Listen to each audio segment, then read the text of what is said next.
In Syria, airstrikes cloud the skies, bombs destroy homes, and danger lurks around every corner with the terrorist group's ISIS's violent and extreme regime. With the Islamic State of Iraq and Syria rising to power, over 6.5 million people have been displaced, and at least 3 million of them are innocent children. Over 2,000 have died so far, and countless others have fled to countries like Lebanon and Turkey. The United States has a duty to protect the innocent lives at stake and obliterate ISIS for good. In 1971, the dictator Hafez al-Assad came into power, and with him came his family and a brutal and bloody civil war. The war started with peaceful protests against the President Bashar al-Assad's, Hafez's son's, government. The protests slowly transformed into violent rebellions after months of military sieges. When ISIS rose out of the ashes, everything changed. Islam became law and no one was safe. ISIS's goal is to create caliphate, or a state governed by the Islamic religion.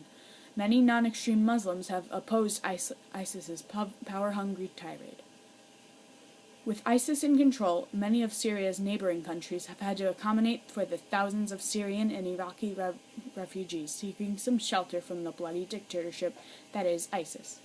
Upfront magazine has called it a massive region-wide humanitarian problem. By eliminating ISIS, we liberate these countries from the masses of refugees and make allies as well as promote democracy in Syria.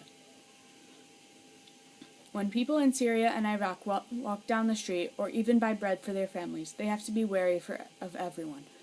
Syrian team Amna al-Khalder would talk back, especially when they confiscated her pita bread, but her mother told her that her bravado could get her killed in an instant. Amna has also described the harsh landscape that Syrian residents have to live in. She says airstrikes do not discriminate between civilians and militants. Bombs hurt everything and anyone in their paths, not just ISIS. Not only are Syrians and Iraqis at stake, but so are we. Upfront magazine writes more than 100 Americans have now joined ISIS, whose battlefield victories and sleek internet presence have helped it recruit thousands of outsiders. These American recruits have the potential to hurt both the U.S. and Syria. There has already been a successful suicide bombing in Syria by a Florida resident. While some say the U.S. involvement may be costly in terms of dollars, are the innocent lives of Syrians and Iraqis not worth more than you paying more taxes? Is this not a selfish request to pay less money for countless lives?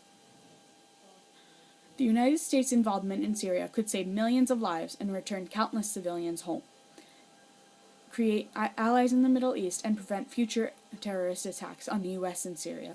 While it may cost thousands of dollars, it could save millions of lives. And now, the weather.